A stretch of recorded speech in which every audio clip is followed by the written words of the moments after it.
মুখ্যমন্ত্রী পদত্যাগ সহ একাধিক দাবিতে নদিয়ায় জেলাশাসক দপ্তর অভিযান বিজেপির। উপস্থিত অর্জুন সিং, রুদ্রনীল সহ অনেকে। মুখ্যমন্ত্রী পদত্যাগের দাবি সহ একাধিক দাবিতে নদিয়া জেলা শাসক দপ্তর অভিযান বিজেপির। এদিন নদিয়ার কৃষ্ণনগর শহরের একাধিক এলাকায় মিছিল করে জেলা শাসক দপ্তরের সামনে এক বিক্ষোভ সমাবেশের আয়োজন করে বিজেপি। নদিয়া উত্তর সাংগঠনিক জেলার তরফে এদিনের এই মিছিলে হাঁটতে দেখা গেল প্রাক্তন বিজেপি সাংসদ অর্জুন সিং, রুদ্রনীল ঘোষ সহ জেলা বিজেপি নেতৃত্বদের। মঙ্গলবার বিকেলে নদিয়ার কৃষ্ণনগর চ্যালেঞ্জ মোড় থেকে ধিক্কার প্রতিবাদ মিছিল বের করে বিজেপি।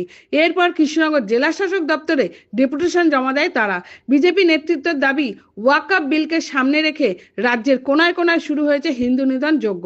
পুলিশের সামনেই হিন্দুদের বাড়িঘর জ্বালিয়ে দেওয়া হচ্ছে, প্রাণে মেরে ফেলা হচ্ছে হিন্দুদের। মুখ্যমন্ত্রী একজন আইনমন্ত্রী হয়ে কেন চুপ করে বসে আছেন? এর জবাব তাকেই দিতে হবে। মুর্শিদাবাদ, মালদা সহ নদিয়ার বিস্তীর্ণ জায়গায় হিন্দুদের উপর হামলা করা হচ্ছে, পুলিশ নীরব ভূমিকা পালন করছে। এরই প্রতিবাদে এবার রাস্তায় নেমেছে বিজেপি। এই প্রতিবাদ এখানেই শেষ নয়। মুখ্যমন্ত্রী যদি হিন্দুদের উপর অত্যাচার বন্ধ না করে তাহলে আরো তীব্র প্রতিবাদে নামবে বিজেপি। নদিয়া থেকে প্রভাত মন্দির রিপোর্ট, এইচ নিউজ 24।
সর্বস্তরের ক্রেতা বন্ধুদের শুভ কামনায় বাবা লোকনাথ বাইক পয়েন্ট।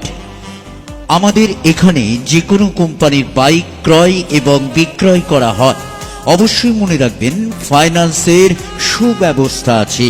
প্রোপাইটার দিবাকর দেবনাথ ওরফে বাপি। Mobile number 9002195367।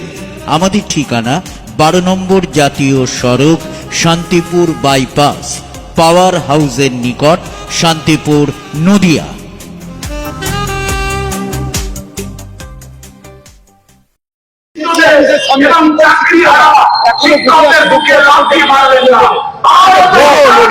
অন্যায় করে তার কাইফিয়ত ওনাকে দিতে হবে।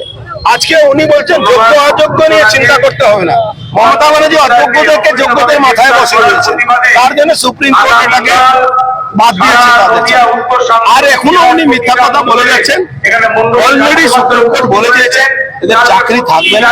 ডিসেম্বর আপনাদেরকে পড়াবার জন্য সুযোগ সুবিধা দিয়েছে আর বলেছে যে আবার এসএসসি একটা নতুন ভাবে যদি প্রিপারেশন করে ইন্টারভিউ হয় আমাদের এই বার থাকবে, সেটা কমে যাবে, সেটা ঠিক হয়ে যাবে। এবং কোন রকম ব্যবস্থা নেই।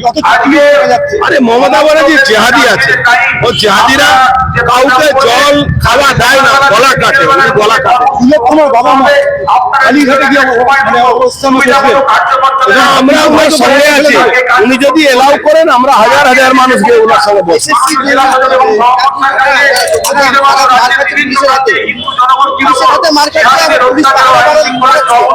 দেখুন পুলিশ তো অত্যাচার করবে, আমাদের সংগঠিত হয়ে ওই ভাইদের পাশে দাঁড়াতে হবে। আমরা সেই ভাইদের পাশে আছি। মমতা বন্দ্যোপাধ্যায় আজকে সবাই বলেছেন 15,000 লোকের কর্মসংস্থান হবে, তাহলে কি মমতাবাজি মিথ্যা কথা বলে, কোনোদিন হবে না। 37টা কারখানা, রেল কারখানা উনি বাংলায় উদ্বোধন করেছিলেন, একটাও কারখানা চলেছে।